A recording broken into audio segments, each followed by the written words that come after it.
Salam sejahtera dari Allah Bapa kita, Tuhan Yesus Kristus, Tuhan dan Juru Selamat kita.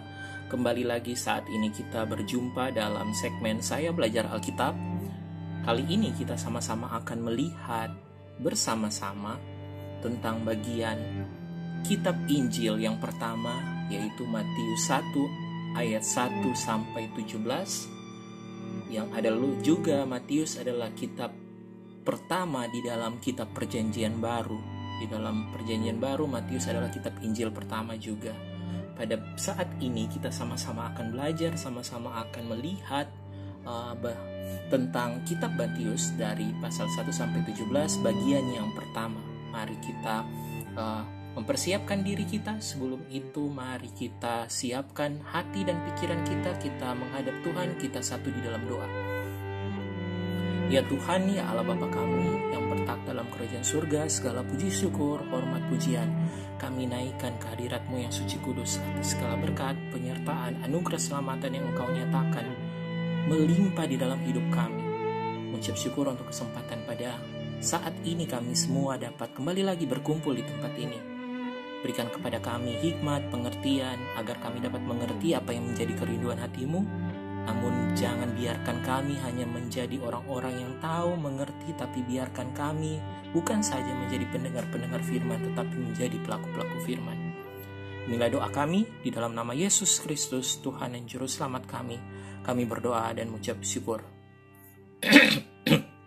Baik, pada saat ini mari bersama-sama kita membuka di dalam Matius 1, Matius pasalnya yang pertama, ayatnya yang pertama sampai ayatnya yang ke-17. Mari kita melihat bersama-sama Matius pasal pertama, ayatnya yang pertama sampai 17. Firman Tuhan, inilah silsilah Yesus Kristus, anak Daud, anak Abraham. Abraham memperanakan Ishak, Ishak memperanakan Yakub, Yakub memperanakan Yehuda dan saudara-saudaranya. Yehuda memperanakan Peres dan Sera dari Tamar. Peres memperanakan Hesron, Hesron memperanakan Ram, Ram memperanakan Aminadab, Aminadab memperanakan Nahason, Nahason memperanakan Salmon, Salmon memperanakan Boas dari Rahab, Boas memperanakan Obed dari Rut, Obed memperanakan Isai, Isai memperanakan Raja Daud, Daud memperanakan Salomo dari istri Uria, Salomo memperanakan Rehabeam, Rehabeam memperanakan Abia, Abia memperanakan Asa, Asa memperanakan Yosafat, Yosafat memperanakan Yoram, Yoram memperanakan Usia, Usia memperanakan Yotam, Yotam memperanakan Ahas, Ahas memperanakan Hizkia, Hizkia memperanakan Manasye, Manasye memperanakan Amon, Amon memperanakan Yosia, Yosia memperanakan Yekonya dan saudara-saudaranya pada waktu pembuangan ke Babel. Sesudah pembuangan ke Babel, Yekonya memperanakan Setiel, Setiel memperanakan Yerubabel, Yerubabel memperanakan Abihud, Abihud memperanakan Elyakim, Elyakim memperanakan Asor, Asor memperanakan Sadok, Sadok memperanakan Akim, Akim memperanakan Eliud, Eliud memperanakan Eliezer, Eliezer memperanakan Matan, Matan memperanakan Yakub, Yakub memperanakan Yusuf, suami Maria yang melahirkan Yesus yang disebut Kristus. Demikian firman Tuhan, terpujilah Kristus.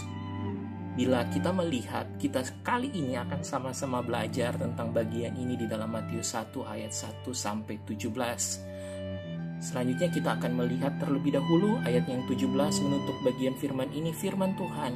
Jadi seluruhnya ada 14 keturunan dari Abraham sampai Daud, 14 keturunan dari Daud sampai pembuangan ke Babel, dan 14 keturunan dari pembuangan ke Babel sampai kepada Kristus. Kita melihatnya bersama-sama. Ayat yang pertama, inilah silsilah Yesus Kristus, anak Daud, anak Abraham. Penting untuk kita melihat bagian yang pertama, apa arti nama Yesus Kristus itu sendiri? Bila kita melihat bersama-sama arti nama Yesus, di dalam bahasa Latin itu adalah Yesus, di dalam bahasa Yunani itu adalah Isos, yang di dalam bahasa Ibrani itu Yesua, Yosua, dan di dalam bahasa Aram yaitu Yesua. Oke, itu kita telah melihat yang keempat-empatnya berarti adalah Tuhan yang menyelamatkan. Yesus yang artinya Tuhan yang menyelamatkan. Yesus yang artinya Tuhan yang menyelamatkan. Selanjutnya kita melihat bersama-sama dari mana kata Kristus ada. Apa arti kata dari Kristus itu sendiri, arti nama dari Kristus. Mari kita melihatnya bersama-sama. Di dalam bahasa Yunani itu adalah Kristos. Mirip dengan Kristus, akarnya, pelafalannya, dan di dalam bahasa Ibrani itu adalah Masia, Mesias, Mesaya dalam bahasa Inggris. Itu yang bila kita lihat dan kita kaji bersama, yang berarti adalah yang diurapi atau yang terpilih. Arti nama Yesus Kristus adalah Yesus Tuhan yang menyelamatkan, Kristus yang diurapi dan yang terpilih. Yesus Kristus adalah Tuhan menyelamatkan, menentukan yang diurapi, yang terpilih di dalam sosok Yesus Kristus. Menyatakan dengan sangat jelas, dari nama Yesus Kristus telah ada penekanan sangat-sangat jelas. Yesus Kristus, Isa Al-Masih yang kita kenal di dalam konteks Indonesia, adalah Tuhan dan Juru Selamat, Mesias, Mesaya bagi seluruh dunia. Yesus Kristus adalah Tuhan dan Juru Selamat. Hal yang menjadi pertanyaan dan mungkin membingungkan kita sekalian adalah, bukankah dalam Alkitab yang pertama lahir yang dituliskan terlebih dahulu? Pada saat kita melihat Matius 1 ayat 1, inilah silsilah Yesus Kristus, anak Daud, anak Abraham, dan kita sama-sama mengetahui bahwa Abraham yang lahir lebih dahulu, Daud yang kemudian. Dan apakah Matius salah mencatat? Bukankah di dalam budaya Yahudi juga mengajarkan hal tersebut, kecuali dalam keadaan unik lainnya? Seperti contoh Yakub anak kedua dan Esau anak pertama, namun Yakub yang menjadi anak terpilih, menjadi yang tunggal, dan juga Kedar dan Nebayot anak dari Ismail. Kedar adalah anak yang kedua, Nebayot adalah anak yang pertama, tapi Kedar yang dipilih. Menunjukkan maksud dari Matius 1 ayat 1, inilah silsilah Yesus Kristus, anak Daud, anak Abraham, menyatakan ada suatu hal yang spesial, ada yang unik, ada maksud dan tujuan dari Allah. Mari kita melihatnya bersama-sama. Bila kita melihat Yesus Kristus dari sisi anak Daud, Daud adalah Raja Daud. Dari sisi anak Daud, Yesus Kristus adalah anak raja kalau kita lihat. Dan di sini kita akan coba melihat bersama-sama tinjauan ini dari sudut pandang tipologi. Sebelum kita membahas lebih lanjut, adalah penting bagi kita untuk kita melihat apa itu tipologi.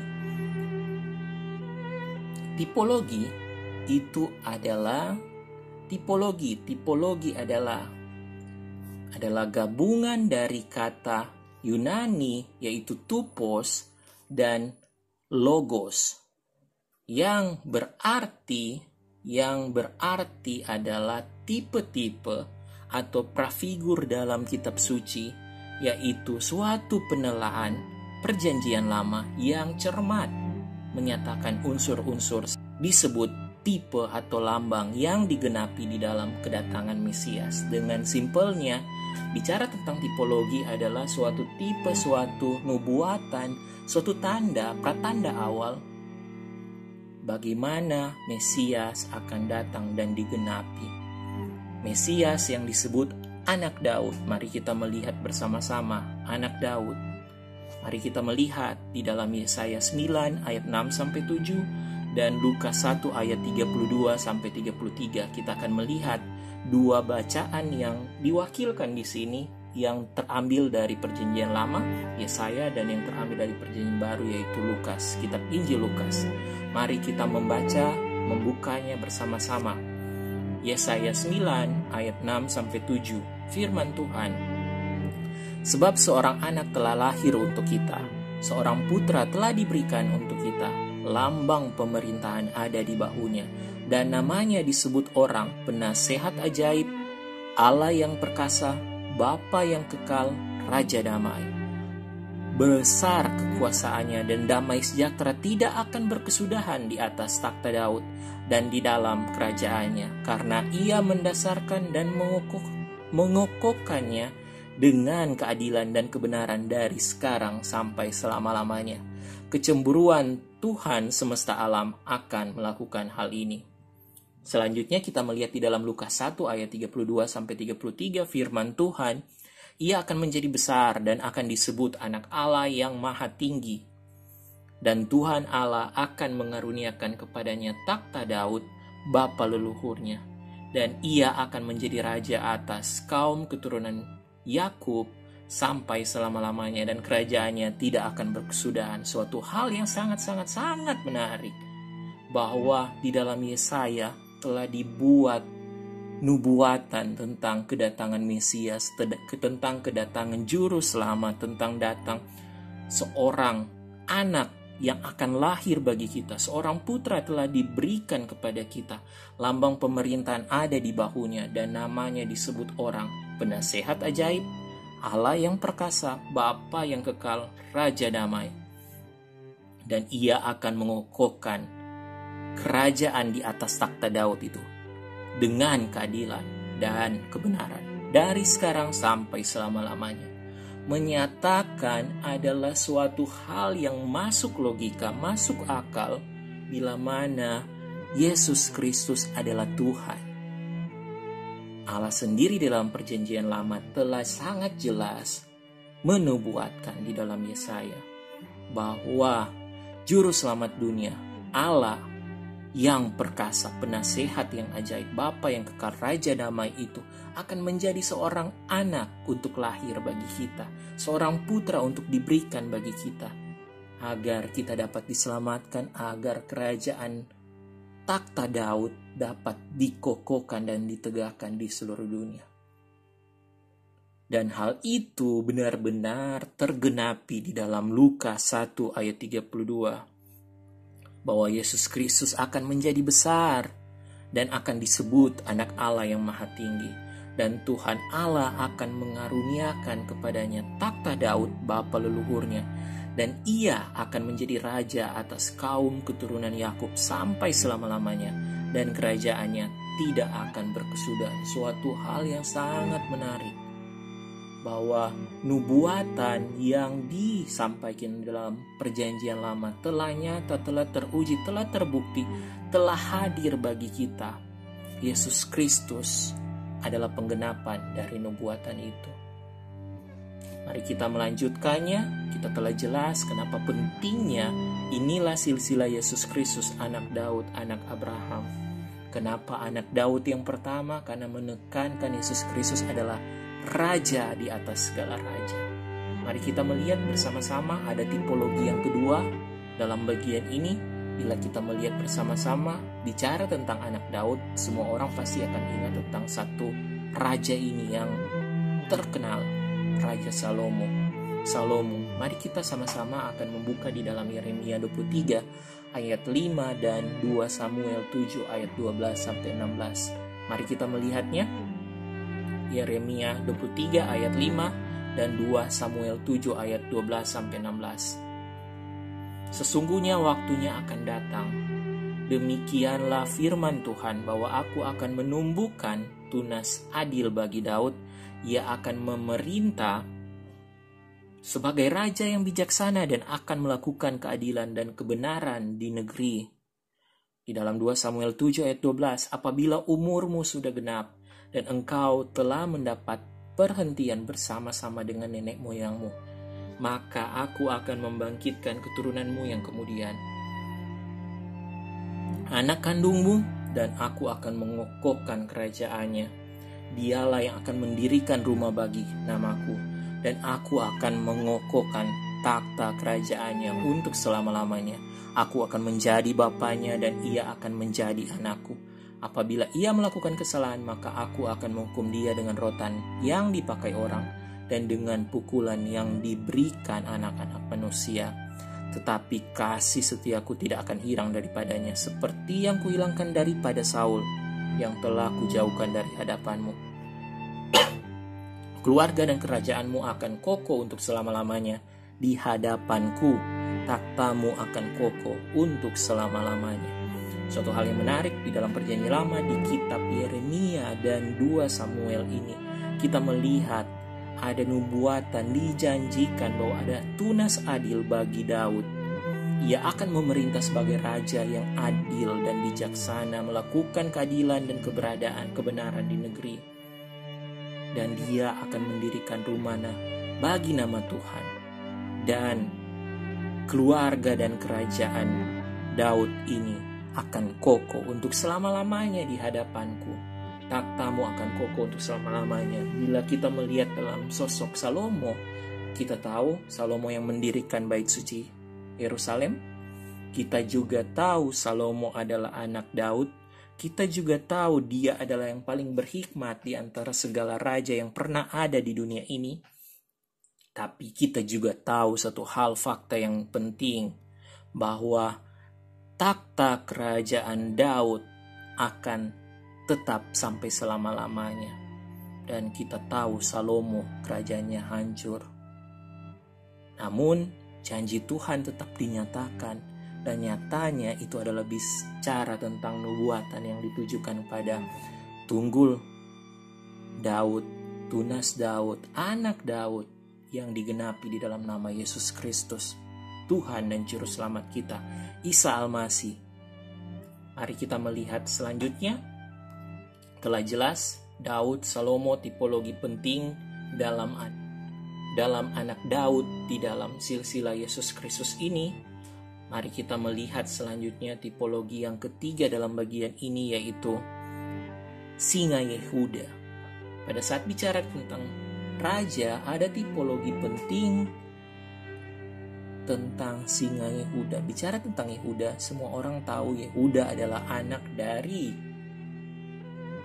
Israel, Yakub, singa Yehuda. Mari kita melihat bersama-sama dalam Kejadian 49 ayat 9 sampai 10, Wahyu 5 ayat 5. Mari kita membuka bersama-sama di dalam bacaan ini. Firman Tuhan di dalam Kejadian 49 ayat 9. Yehuda adalah seperti anak singa. Setelah menerkam, engkau naik ke suatu tempat yang tinggi, hai anakku. Ya, meniarap dan berbaring seperti singa jantan atau seperti singa betina. Siapakah yang berani membangunkannya? Tongkat kerajaan tidak akan beranjak dari Yehuda, ataupun lambang pemerintahan dari antara kakinya sampai dia datang yang berhak atasnya, maka kepadanya akan takluk bangsa-bangsa. Nubuatan yang nyata tentang tongkat kerajaan anak singa Yehuda itu akan datang, dan pemerintahan, lambang pemerintahan akan ada di antara kakinya, dan bangsa-bangsa akan takluk kepada singa Yehuda ini. Bila kita melihat di dalam Perjanjian Lama, ada nubuatan yang sesungguhnya telah digenapi, telah terjawab, telah dinyatakan terhadap kita melalui firman Tuhan di dalam kitab Perjanjian Baru. Di dalam Wahyu 5 ayat 5 berkata, lalu berkatalah seorang dari tua-tua itu kepadaku, jangan engkau menangis, sesungguhnya singa dari suku Yehuda, yaitu tunas Daud, telah menang, sehingga ia dapat membuka gulungan kitab itu dan membuka ketujuh meterainya. Nyatalah bagi kita bahwa Yesus Kristus adalah singa dari suku Yehuda ini. Yesus Kristus adalah singa Yehuda ini, tunas Daud yang telah menang, yang telah mati bagi kita, bangkit bagi kita, mengalahkan maut, mengalahkan dosa,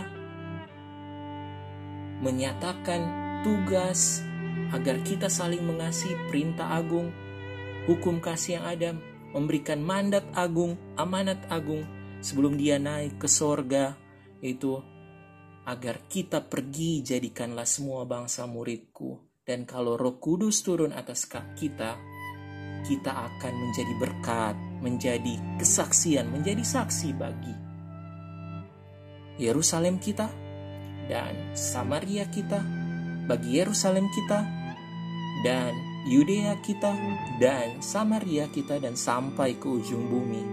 Suatu hal yang nyata bahwa Yesus Kristus adalah Tuhan dan Juru Selamat. Mari kita lanjut. Bila kita melihat bersama-sama maksud nyata dari Matius 1 ayat 1 adalah inilah silsilah Yesus Kristus, anak Daud, anak Abraham. Pada saat seringkali kita membaca Alkitab dan kita masuk dalam kitab Matius 1 ayat 1 sampai 17, kita melihat ini begitu membosankan, ini tidak ada artinya, ini terlalu panjang, ini tidak ada hubungannya dengan saya. Ternyata ini salah besar. Bahkan di dalam Matius pasal yang pertama, ayat yang pertama, sangat jelas pentingnya kenapa ini adalah ayat yang pertama berada dalam perjanjian baru. Ayat pertama dalam perjanjian baru, inilah silsilah Yesus Kristus, menggambarkan inilah penggenapan dari nubuatan-nubuatan yang telah dinyatakan di dalam perjanjian lama. Silsilah Yesus Kristus, anak Daud, anak Abraham. Mari kita melihat selanjutnya. Bila kita melihat, tadi kita telah sama-sama melihat tentang anak Daud, sekarang kita melihat anak Abraham. Bila kita melihat anak Abraham, kita melihat Abraham, kita akan mendapatkan suatu hal yang sangat-sangat penting, menggambarkan tentang imam besar. Nanti kita membahasnya, nanti kita melihatnya bersama-sama sebentar. Apa maksudnya imam besar? Tipologi Abraham. Ada suatu lambang, ada suatu nubuatan yang telah dinyatakan pada Abraham untuk dinyatakan sebagai nubuatan penggenapan nantinya di dalam nama Yesus Kristus. Mari kita membuka bersama-sama di dalam Kejadian 12 ayat 3 dan Galatia 3 ayat 6 sampai 16. Kejadian 12, saya bacakan dari ayat 1 sampai 3. Firman Tuhan, berfirmanlah Tuhan kepada Abraham, pergilah dari negerimu dan dari sanak saudaramu dan dari rumah bapamu ini ke negeri yang akan kutunjukkan kepadamu. Aku akan membuat engkau menjadi bangsa yang besar dan akan memberkati engkau serta membuat namamu masyhur, dan engkau akan menjadi berkat. Aku akan memberkati orang-orang yang memberkati engkau dan mengutuk orang-orang yang mengutuk engkau. Dan olehmu semua kaum di muka bumi akan mendapat berkat. Bicara tentang Kejadian 12 ayat 1-3, saya menyarankan teman-teman, Bapak, Ibu, Saudara-saudara sekalian untuk melihat video sebelumnya tentang mari memaknai kenaikan Yesus Kristus. Karena Kejadian 12 ayat 1-3 telah dijelaskan di dalam makna mari memaknai kenaikan Yesus Kristus, di mana saya membahas secara panjang lebar tentang bagian ini. Bila kita melihat secara jelas di sini bahwa ada nubuatan bahwa melalui keturunan Abraham semua kaum di muka bumi akan mendapat berkat. Kaum mispaha, segala suku, kaum, bangsa. Bicara tentang Kejadian 12 ayat 1-3 ini, itu sangat berhubungan dengan Kejadian 11 di mana Menara Babel terjadi dan terpisahnya bahkan terbentuknya 70 kaum baru karena terseraknya bangsa-bangsa. Karena mereka menjadi bahasa yang baru, bangsa yang baru menjadi 70 kaum yang baru. Dari satu bangsa, satu kaum menjadi 70 kaum, 70 bangsa. Dan itu dengan nyata digenapkan, dinyatakan, diselesaikan, dijawab di dalam perjanjian lama dalam diri Yesus, dan di dalam perjanjian baru di dalam diri Yesus Kristus. Mari kita membuka bersama-sama di dalam Galatia 3 ayat 6-9, firman Tuhan secara itu jugalah Abraham percaya kepada Allah, maka Allah memperhitungkan hal itu kepadanya sebagai kebenaran. Jadi kamu lihat bahwa mereka yang hidup dari iman, mereka itulah anak-anak Abraham. Dan kitab suci yang sebelumnya mengetahui bahwa Allah membenarkan orang-orang bukan Yahudi oleh karena iman, telah terlebih dahulu memberitakan Injil kepada Abraham. Olehmu segala bangsa akan diberkati. Jadi mereka yang hidup dari iman, merekalah yang diberkati bersama-sama dengan Abraham yang beriman itu. Suatu kenyataan, suatu pengenapan, suatu fakta yang telah dibuktikan bahwa maksud dan tujuan kenapa Abraham dipilih dan diberkati untuk mencapai suatu tujuan, agar Abraham, melalui Abraham dan olehmu semua kaum di muka bumi akan mendapat berkat. Dan kita telah melihat di dalam Galatia 3 ayat 6 membicarakan bahwa bicara tentang dan olehmu semua bangsa, segala bangsa akan diberkati, membicarakan tentang keselamatan mereka, membicarakan tentang pemberitaan Injil, berkat keselamatan yang diberikan bagi segala kaum, semua bangsa, semua suku bangsa. Kita lanjut, kita lihat di dalam ayat 11-16 firman Tuhan, dan bahwa tidak ada orang yang dibenarkan di hadapan Allah karena melakukan hukum Taurat adalah jelas, karena orang yang benar akan hidup oleh iman. Tetapi dasar hukum Taurat bukanlah iman, melainkan siapa yang melakukannya akan hidup karenanya. Kristus telah menebus kita dari kutuk hukum Taurat dan dengan jalan menjadi kutuk karena kita. Sebab ada tertulis, terkutuklah orang yang digantung pada kayu salib. Yesus Kristus telah membuat ini supaya di dalam Dia berkat Abraham sampai kepada bangsa-bangsa lain, sehingga oleh iman kita menerima roh yang telah dijanjikan itu. Saudara-saudara, baiklah pergunakan suatu contoh dari hidup sehari-hari, suatu wasiat yang telah disahkan, sekalipun ia dari manusia, tidak dapat dibatalkan atau ditambahi oleh seorang pun. Adapun kepada Abraham diucapkan segala janji itu dan kepada keturunannya. Tidak dikatakan kepada keturunan-keturunannya seolah-olah dimaksudkan bahwa banyak orang, tetapi hanya satu orang, dan kepada keturunanmu, yaitu Kristus. Nyata, jelas bahwa Yesus Kristus melalui keturunan Abraham, segala janji itu akan tergenapi satu orang saja. Dan suatu hal yang menarik, Yesus Kristus menjadi kutuk bagi kita. Dia dibunuh, Dia disiksa, Dia mati bagi kita di atas kayu salib. Karena itu telah dinubuatkan sebelumnya, terkutuklah orang yang digantung pada kayu salib. Yesus Kristus yang adalah Tuhan kita mati bagi kita agar supaya kita dapat diselamatkan, agar supaya segala bangsa, suku, kaum, bangsa dan bahasa dapat memperoleh keselamatan yang diberikan oleh Allah melalui Yesus Kristus. Dengan iman kita dapat terlibat, kita dapat bergabung sebagai orang-orang percaya yang diselamatkan. Yang menjadi pertanyaan, bagaimana mereka dapat percaya, bagaimana mereka dapat beriman kepada Kristus, Yesus Kristus, kalau tidak ada yang diutus, kalau tidak ada yang memberitakan Injil, kalau tidak ada yang pergi untuk membagikan kebenaran firman Tuhan, pergi untuk memberitakan Injil Kristus. Suatu hal yang sangat-sangat menarik dalam bagian ini, Yesus Kristus benar-benar adalah penggenapan dari perjanjian lama, benar-benar adalah Tuhan dan Juru Selamat kita, Yesus Kristus, Isa Al-Masih. Mari kita lihat selanjutnya.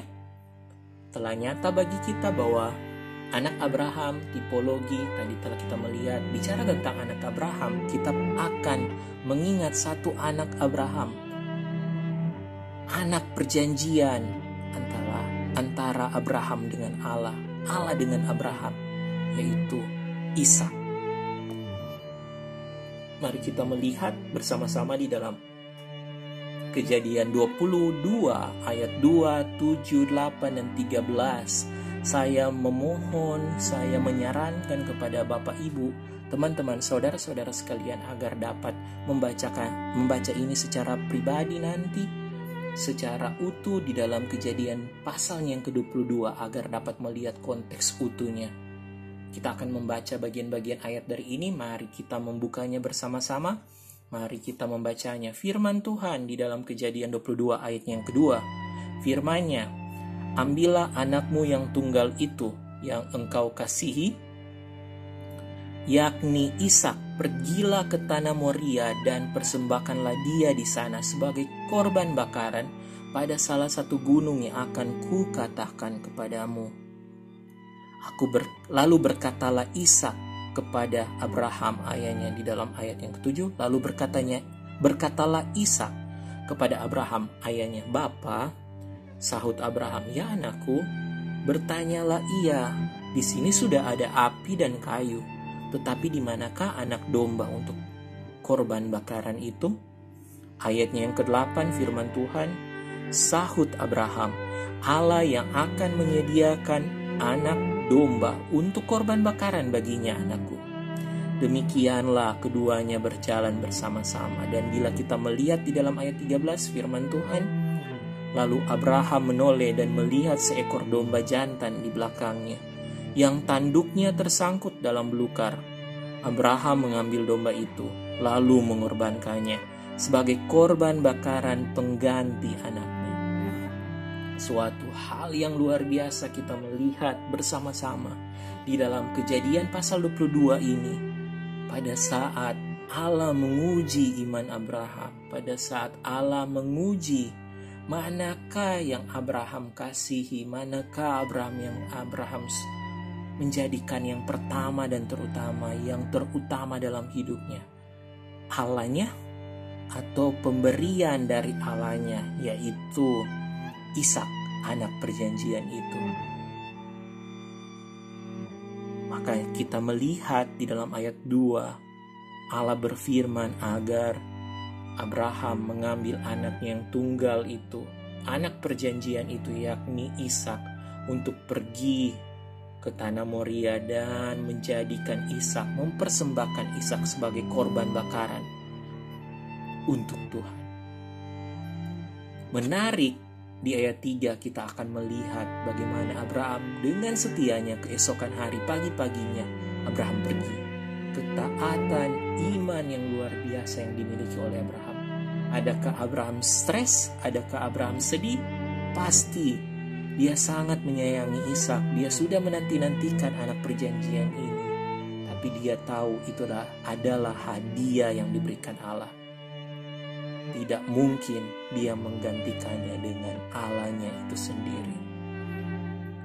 Dan kita telah melihat ada suatu ungkapan iman yang benar-benar terjadi dalam kehidupan Abraham. Pada saat ayatnya yang ke-7, Ishak bertanya, "Bapa, di sini sudah ada api dari kayu, tetapi di manakah anak domba untuk korban bakaran itu?" Luar biasa di ayatnya yang ke-8, Abraham dengan penuh iman menjawab Ishak, "Allah yang akan menyediakan anak domba untuk korban bakaran baginya, anakku." Dan kita telah mengetahui hasil akhir di ayat 13 bahwa Allah menyediakan anak domba untuk menggantikan Ishak, untuk dikorbankan sebagai korban bakaran pengganti anaknya. Tidaklah heran kenapa Abraham kita kenal, kita ketahui di dalam firman Tuhan, di dalam Alkitab, di dalam kepercayaan orang Yahudi, sebagai bapa orang-orang beriman, bapa bangsa-bangsa, bapa segala bangsa, karena Abraham telah menyatakan dia mau pergi dari negerinya dengan iman, bukan iman yang buta, tapi iman yang benar-benar tertuju pada Allahnya. Nyatalah bagi kita sekalian Nyatalah bagi kita sekalian bahwa bicara tentang anak Abraham adalah suatu tipologi, suatu nubuatan, suatu lambang, suatu pratanda, suatu tipe yang menggambarkan bahwa Mesias yang dijanjikan itu akan dikorbankan sebagai korban penghapus salah dan dosa dari seluruh umat manusia, sebagai anak domba untuk dikorbankan, anak domba yang sejati hadir melalui penggenapan di dalam nama Yesus Kristus, Isa Al-Masih, Tuhan dan Juru Selamat kita. Mari kita melihat bersama-sama ayat ini di dalam Yesaya 53 ayat 7 dan Yohanes 1 ayat 29 dan Wahyu 5 ayat 12. Kita akan melihat bersama-sama dari sisi Perjanjian Lama dan Perjanjian Barunya. Mari kita membukanya dan membacanya. Yesaya 53 ayat 7, firman Tuhan. Dia dianiaya, tetapi dia membiarkan dirinya ditindas dan tidak membuka mulutnya, seperti anak domba yang dibawa ke pembantaian, seperti induk domba yang keluh di depan orang-orang yang menggunting bulunya. Ia tidak membuka mulutnya. Nubuatan bahwa Sang Mesias, Raja Daud, Raja dari keturunan Daud, anak Daud ini, keturunan Abraham ini akan menjadi korban bagi penghapusan dosa seluruh dunia, seperti anak domba. Dan itu jelas-jelas digenapi di dalam kitab Injil Yohanes 1 ayat 29, firman Tuhan. Pada keesokan harinya, Yohanes melihat Yesus datang kepadanya dan ia berkata, "Lihatlah anak domba Allah yang menghapus dosa dunia." Lihatlah anak domba Allah yang menghapus dosa dunia. Suatu hal yang luar biasa terjadi, di mana Yesus Kristus adalah penggenapan dari nubuatan itu. Dialah anak domba Allah yang menjadi korban penghapus salah, menghapus dosa dunia. Bahkan dipertegas, diperjelas di dalam kitab Wahyu 5 ayat 12, firman Tuhan. Katanya dengan suara nyaring, anak domba yang disembeli itu layak menerima kuasa dan kekayaan dan hikmat dan kekuatan dan hormat dan kemuliaan dan puji-pujian. Suatu luar biasa, anak domba yang telah disembeli menjadi korban yang agung, menjadi korban yang agung, dipersembahkan untuk dapat menghapus segala salah dan dosa manusia bagi orang-orang yang mau percaya dan menerima Dia. Marilah kita yang pada saat ini masih belum benar-benar menerima Yesus Kristus sebagai Tuhan dan Juru Selamat kita, mari kita membuka hati kita, membuka hidup kita, membuka mulut kita. Kita berdoa, "Ya Tuhan Yesus Kristus, saya mau menerima Engkau sebagai Tuhan dan Juru Selamatku. Masuklah di dalam hidupku, masuklah di dalam hatiku, berkuasalah menjadi Tuhan dan Juru Selamatku." Teman-teman bisa mendoakan itu secara pribadi. Yesus Kristus adalah Tuhan dan Juru Selamat.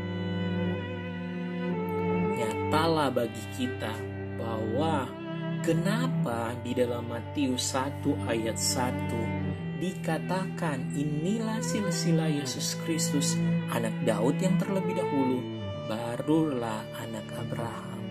Karena itu dengan jelas menggambarkan bahwa Yesus Kristus yang dinubuatkan, yang telah digenapi, telah datang, telah hadir di dunia ini, adalah Raja di atas segala raja.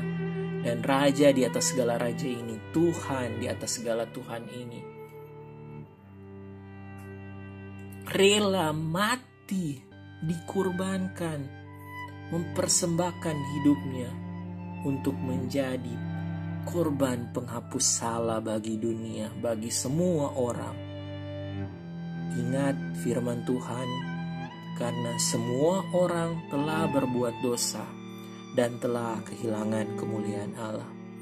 Tidak ada satupun yang tidak berdosa. Manusia tidak ada yang tidak berdosa, kecuali Allah sendiri yang datang menjadi manusia. Kita seringkali tidak dapat memahami bagian ini. Masakan kalau Dia Allah, Dia menjadi manusia? Bukankah tidak ada manusia yang dapat menyelamatkan dirinya sendiri? Jadi sangat jelas Allah harus menjadi manusia, dan Allah mau menjadi manusia, dan Allah memilih menjadi manusia agar supaya manusia dapat diselamatkan untuk suatu tujuan, agar supaya manusia dapat memuji dan memuliakan nama Yesus Kristus, Tuhan dan Juru Selamat kita, memuji dan memuliakan nama Allah. Jelaslah bagi kita tentang bagian ini, dan kita akan melihat bersama-sama di dalam 1 Korintus pasalnya yang ke-15 ayat 22 sampai 25, 1 Korintus pasalnya yang ke-15 ayat 22 sampai ke 25, dan kitab Efesus 1 ayat 9. Mari kita melihatnya bersama-sama. 1 Korintus 15 ayat 22 sampai 25, firman Tuhan. Karena sama seperti semua orang mati dalam persekutuan dengan Adam, demikian pula semua orang akan dihidupkan kembali dalam persekutuan dengan Kristus. Tetapi tiap-tiap orang menurut urutannya. Kristus sebagai buah sulung, sesudah itu mereka yang menjadi miliknya pada waktu kedatangannya. Kemudian tiba kesudahannya, yaitu bila mana Ia menyerahkan kerajaan kepada Allah Bapa, sesudah Ia membinasakan segala pemerintahan, kekuasaan dan kekuatan, karena Ia harus memegang pemerintahan sebagai raja, sampai Allah meletakkan semua musuhnya di bawah kakinya. Kita telah melihat secara nyata di dalam 1 Korintus 15 ayat 22 sampai 25, seperti halnya karena satu orang, Adam, semua orang jatuh di dalam dosa, manusia yang pertama. Demikian juga karena ada manusia Kristus, manusia ilahi, manusia Allah ini, Allah yang menjadi manusia. Dengan demikian kita dihidupkan kembali dalam persekutuan dengan Kristus. Ingat, tidak ada satupun manusia yang dapat menyelamatkan dirinya, tidak ada satupun manusia yang dapat menjadi penyelamat selain Allah sendiri yang menjadi manusia. Karena jelas, nyata di dalam firman Tuhan.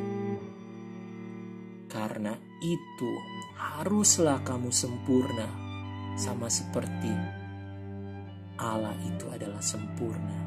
Standar Allah sempurna 100%. Tidak ada yang bilang, oh saya bisa diselamatkan kalau saya berbuat baik dan perbuatan baik saya lebih banyak daripada perbuatan jahat saya.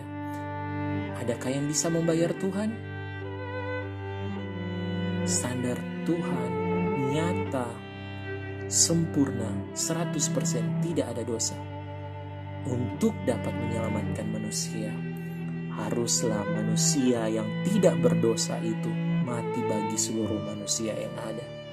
Dan kita tahu bersama, hanya Allah yang menjadi manusia yang dapat mati, bangkit, menyelamatkan kita semua, menebus segala dosa-dosa kita. Mari kita melihat selanjutnya di dalam kitab Efesus 1 ayat 9, firman Tuhan, sebab Ia telah menyatakan rahasia kehendak-Nya kepada kita, sesuai dengan rencana kerelaannya, yaitu rencana kerelaan yang dari semula telah ditetapkannya di dalam Kristus. Rencana kerelaannya, rahasia kehendak-Nya yang dari semula telah ditetapkan Allah di dalam Yesus Kristus, di dalam Isa Al-Masih sebagai Tuhan dan Juru Selamat kita. Pentinglah bagi kita semua melihat bagian ini, bahwa Yesus Kristus adalah Raja di atas segala raja. Yesus Kristus adalah Tuhan, Anak Daud. Ia adalah Singa Yehuda. Yesus Kristus juga adalah Anak Abraham. Dia adalah Anak Domba Allah yang mau jadi korban penebus salah, korban yang agung, korban yang sejati bagi kita. Yesus Kristus jelas-jelas adalah Tuhan dan Juru Selamat dunia. Lewat Yesus Kristus menyatukan, disatukan, penggenapan itu terjadi. Pada saat kayu salib, Yesus Kristus mati di kayu salib, mati bagi segala dosa manusia. Dan pada hari yang ketiga Yesus Kristus bangkit, menang atas maut, memenangkan kekerajaan yang telah diambil oleh dunia ini dan oleh iblis. Menyatukan dan mendamaikan kerajaan Allah yang ditegakkan, yang telah dijanjikan dalam takhta Daud, Anak Daud, Raja di atas segala raja, Yesus Kristus, dan mendamaikan manusia. Hubungan yang rusak antara Allah dengan manusia pada saat manusia pertama, Adam, jatuh dalam dosa dan kehilangan kemuliaan Allah, kehilangan hubungan dengan Allah. Yesus Kristus hadir sebagai pendamaian, Raja damai, menebus dosa-dosa kita untuk mempersatukan kita kembali, memperdamaikan kita kembali dengan Allah.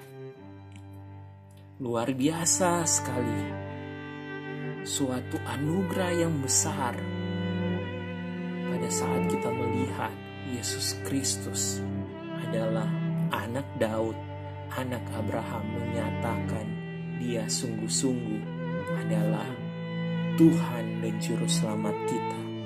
Yesus Kristus, Isa Al-Masih, benar-benar adalah Tuhan dan Juru Selamat kita. Sudahkah Anda percaya kepadanya? Sudahkah Anda menyerahkan hidup Anda sepenuhnya kepadanya? Ini kesempatan Anda. Marilah kita memberikan hidup kita, memberikan diri kita, memberikan hati kita, pikiran kita, akal budi kita, tubuh jasmani rohani kita. Kita bawa kepada Yesus Kristus, Isa Al-Masih. Kita berdoa mengakui Yesus Kristus sebagai Tuhan dan Juru Selamat kita. Kita mengundang Dia masuk ke dalam hati kita sebagai Tuhan yang berkuasa atas hidup kita, sebagai penebus Juru Selamat yang telah menyelamatkan dosa-dosa kita. Terpujilah Kristus, terpujilah Kristus. Demikian kita telah selesai di dalam Saya Belajar Alkitab segmen yang pertama di dalam kitab Matius pasalnya yang pertama ayat 1-17. Kita telah menyelesaikan part pertama. Nantikan lanjut lagi di dalam part yang kedua. Kita akan melihat pendalaman Alkitab. Kita sama-sama belajar dari ayat yang kedua sampai 17. Apa pentingnya? Kenapa silsilah Yesus Kristus menjadi ayat yang pertama, menjadi perikop yang pertama untuk membuka perjanjian baru? Kita tidak bisa membahasnya sekaligus di saat ini karena akan terlalu panjang untuk kita lihat. Nantikan video part kedua Saya Belajar Alkitab di dalam Matius 1 ayat 1-17. Kiranya Tuhan memberkati kita sekalian agar supaya kita jadi berkat bagi kemuliaan nama Yesus Kristus Tuhan kita. Tuhan Yesus Kristus Isa Al-Masih tetap menjadi yang pertama dan terutama dalam hidup kita. Sebab segala sesuatu adalah dari Dia, oleh Dia, dan kepada Dia. Bagi Dialah kemuliaan dari sekarang sampai selama-lamanya. Amin. Mari kita menutup segmen kali ini. Saya belajar Alkitab Matius 1 ayat 1 sampai 17 ini. Di dalam doa, mari kita bersatu dalam doa. Ya Tuhan, ya Allah Bapa kami, ucap syukur untuk kesempatan yang telah Tuhan berikan. Ucap syukur untuk kesempatan yang telah Engkau nyatakan dalam kehidupan kami. Pimpin sertai kami, untuk kami dapat menjadi mengerti. Berikan hikmat-Mu agar kami jadi orang-orang yang dapat mengerti, dapat percaya, dan dapat menjadi pendengar yang baik. Dan bukan saja menjadi pendengar yang baik, kami dapat menyerahkan hidup kami sepenuhnya kepadamu. Kami dapat benar-benar bertobat, menjadikan Yesus Kristus sebagai yang pertama dan terutama dalam kehidupan kami. Dan biarlah ya Tuhan, kami bukan saja hanya menjadi pendengar-pendengar, menjadi penonton-penonton, tapi kami menjadi pelaku-pelaku firman-Mu. Karena Allah telah menentukan kami untuk kami menjadi berkat bagi bangsa-bangsa, untuk kami menjadi saksi, menjadi garam dan terang dunia bagi kemuliaan nama Yesus Kristus, Tuhan dan Juru Selamat kami. Terpujilah nama-Mu ya Tuhan, di dalam nama Yesus Kristus, Isa Al-Masih, Tuhan dan Juru Selamat kami berdoa. Amin. Nantikan part yang kedua dalam segmen saya belajar Alkitab di dalam kitab Matius 1 sampai Matius pasalnya yang 1 ayat 1 sampai 17. Sampai jumpa, Tuhan memberkati.